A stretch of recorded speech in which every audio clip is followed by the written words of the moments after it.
dad's 2-minute rule for defeating procrastination. It works for homework too. Opening hook. Have you ever sat in front of your homework, your laptop, or a project you know you need to finish, and somehow ended up scrolling your phone for 2 hours instead? You tell yourself, I'll start in 5 minutes. Then 5 minutes becomes 30. 30 becomes tomorrow. And tomorrow becomes next week. I know that feeling because I lived it.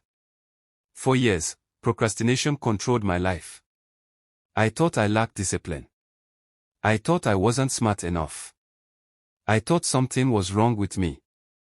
But then my dad taught me one simple rule, a rule so small that I almost laughed when I heard it. It only took 2 minutes. And it completely changed my life. I was 15 years old when procrastination became my biggest enemy. Every weekday followed the same routine. I'd come home from school exhausted, throw my backpack on the floor, grab a snack, and promise myself I'd start my homework after just one YouTube video. One video became 3. 3 became an entire evening. By the time I looked at the clock, panic had already replaced motivation. I'd rush through my assignments, make careless mistakes, and sometimes give up completely. Every night I made the same promise. Tomorrow, I'll do better. But tomorrow always looked exactly like today. My grades started slipping. Teachers began asking why my homework was always late. Friends who studied less than I did somehow scored higher. The worst part wasn't failing. It was knowing I could have done better if I had simply started. One evening, my math teacher handed back our tests.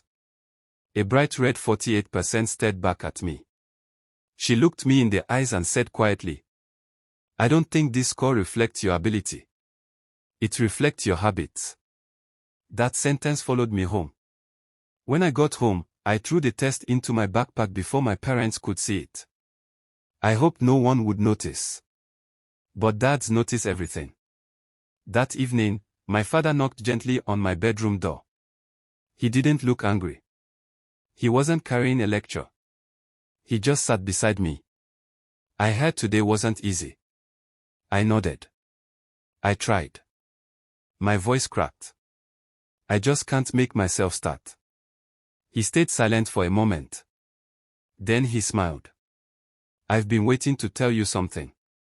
When I was your age, he said, I was exactly like you. I couldn't believe it. My dad was one of the most disciplined people I knew. He woke up before sunrise. He never missed work. He always finished what he started. He laughed. Trust me. I wasn't always like this.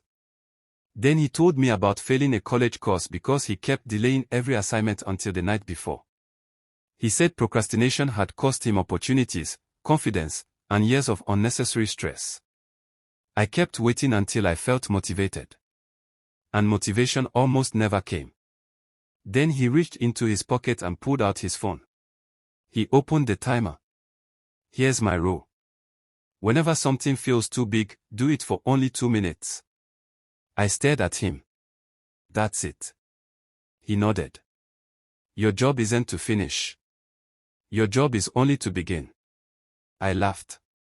2 minutes won't finish my homework. It doesn't need to. It only needs to defeat the hardest part. Starting. To prove his point, he placed the phone on my desk. The timer began counting down. 2 minutes. I sighed dramatically and picked up my pencil. The first 30 seconds felt painfully slow. I solved one problem. Then another. Then another. The timer beeped. Dad looked at me. You can stop now. I looked at the worksheet. I just finished this page. 45 minutes later. The entire assignment was finished. Dad smiled without saying, I told you so. The next day, we repeated the experiment. And the next. Soon, something strange started happening. Homework didn't feel impossible anymore. Instead of thinking about 20 pages, I only thought about 2 minutes. Instead of worrying about finishing, I focused on beginning. Little by little, my fear disappeared. The rule didn't magically make life easy. There were days when I still wanted to quit. Days when even 2 minutes felt difficult. But Dad always reminded me, you don't need to climb the whole mountain today. You only need to take one step. That became our family's favorite saying. One step. Every day. Months later, our school announced the biggest assignment of the year. A science fair project worth 50% of our final grade. Students had 6 weeks. I thought, plenty of time. Then 1 week passed. Then 2. The old habit returned. I'll start tomorrow. One evening, I found myself watching random videos instead of researching my project. Dad walked past my room. He didn't criticize me. He didn't remind me about the deadline. He simply placed the timer beside my laptop. 2 minutes. I laughed. You really believe this works every time? He smiled. Only if you press start. I did. I opened one website. Wrote one sentence. Sketched one idea. 2 minutes became 20. 20 became an hour. Over the next month, I repeated the process every evening. Never waiting for motivation. Only asking myself for 2 minutes. The project slowly came together. Piece by piece. Day by day. Presentation day finally arrived. Students rushed around carrying unfinished displays. Some were printing posters minutes before judging. For the first time in my life, I wasn't panicking. I had finished days earlier. I actually enjoyed explaining my project. When the judges announced the winners, I froze. Second place. The room erupted in applause.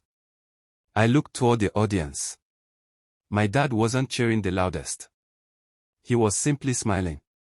The same quiet smile he'd worn the night he first handed me that timer. On the drive home, I asked him, so, was the 2-minute rule really about homework? He shook his head. No. It was about teaching you that action comes before motivation. Most people wait until they feel ready. But the people who change their lives, they start before they are ready. Years have passed since that conversation. I use the same rule when I need to exercise. When I have a difficult email to write. When work feels overwhelming. When I don't feel like creating. I never tell myself to finish.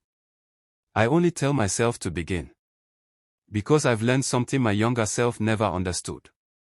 Procrastination isn't usually about laziness. It's about fear. Fear of failing. Fear of not being good enough. Fear of how much work lies ahead. And fear grows bigger the longer we wait. But action, even just your business idea, your fitness goals, or that dream you've been carrying for years. Don't promise yourself you'll finish today. Promise yourself 2 minutes. Open the document. Write one sentence. Read one page. Take one step. Because sometimes, redemption doesn't begin with a giant leap. It begins with 2 tiny minutes that change everything. If this story reminded you of someone who always says, "I'll do it tomorrow," share this video with them. And remember, the hardest part isn't finishing. It's starting.